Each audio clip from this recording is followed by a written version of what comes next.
Hello ladies and gentlemen, Luke Crotzer here, and welcome back to 5-Minute Reviews.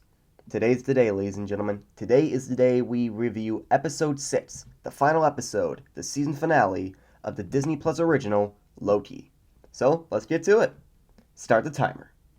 So the story begins with Sylvie and Loki at the door of the Time Lord. It was actually a very funny scene. There was a moment where Sylvie was getting cold feet and she had to hype herself up to go into the building. After that, the doors just started opening by themselves. Yeah, that's a good sign. And it all goes downhill from there. What are we looking for? Oh my god! So Miss Minutes tells the two Lokis that the Time Lord, or as she calls him, he who remains, okay, I guess we're using the pronouns game, that he is willing to make a deal with the two Lokis. Loki was promised to win the Battle of New York, and Sylvie was promised to live on Asgard again without the TVA. They obviously called BS on it and refused. We cut back to the TVA where the Time Judge is trying to find a way to find He Who Remains. But before she can go anywhere, surprise! Owen Wilson back to take down the TVA. The Time Judge and Mobius started getting into a fight, but the Time Judge was able to win and went through a time door. We don't know where she goes, but that's the last we see of her. And although she got away, Mobius was able to expose the truth about the TVA, and that everyone in the TVA were variants the whole time.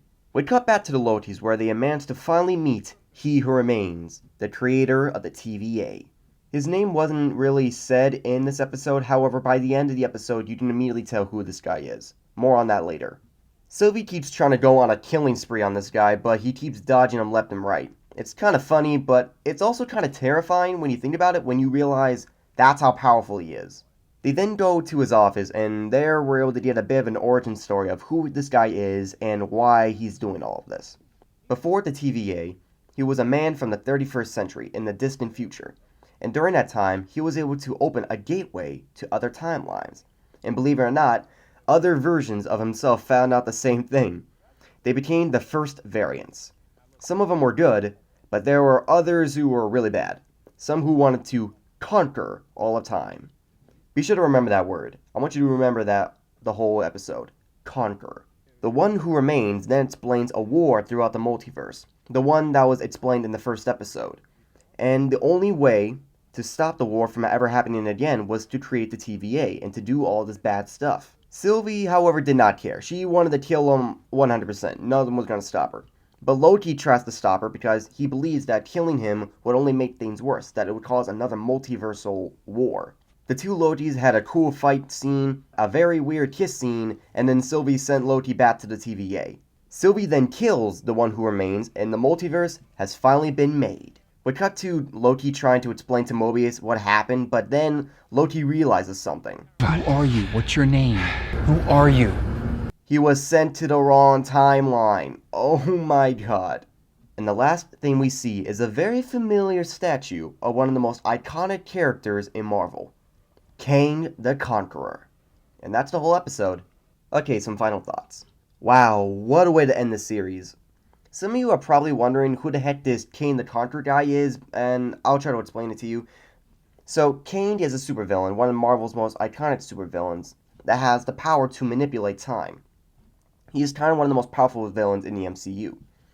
Now, we never got to hear his name in the episode again, but every major Marvel fan would know that the one who remains was indeed Kang the Conqueror. The statue kind of confirmed it. Now, when I first realized that it was Kang the whole time, I was very confused on why the show decided to play him as this, comical relief character, as I would kind of describe it.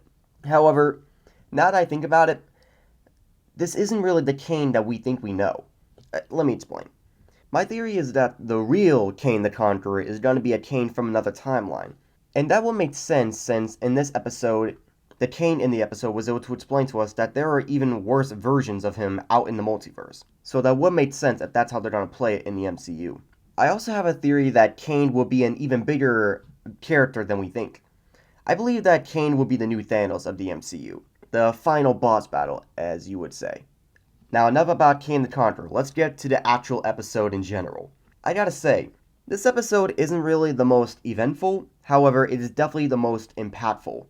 Now that the multiverse has finally been created, we can finally have a clear view on how the rest of the MCU is going to play out. With Loki's creation of the multiverse, Doctor Strange's Multiverse of Madness movie coming out soon, theories of Spider-Man No Way Home being an introduction to the Spider-Verse, and the very fact that Kang the Conqueror being the main villain is more than enough evidence that they are going to be doing a multiverse series. I definitely do like this series a lot. It's filled with amazing content. However, there are still a few questions I do have now that the series is over. 1. Where did the time judge go when she went through that door? I'm still very confused where she went. 2. How is Loki going to be able to get back to Sylvie? And 3. Will Mobius finally get a chance to ride a freaking jet ski? Just give him a jet ski, please. So many questions, and yet so little answers. But I guess since there's going to be a second season of Loki coming out, we can probably get the answers that we've been looking for. Alright guys, that is all the time I have for today. If you enjoy my content, be sure to like, comment, and subscribe. And click the little bell icon, that way you won't miss any of my new content.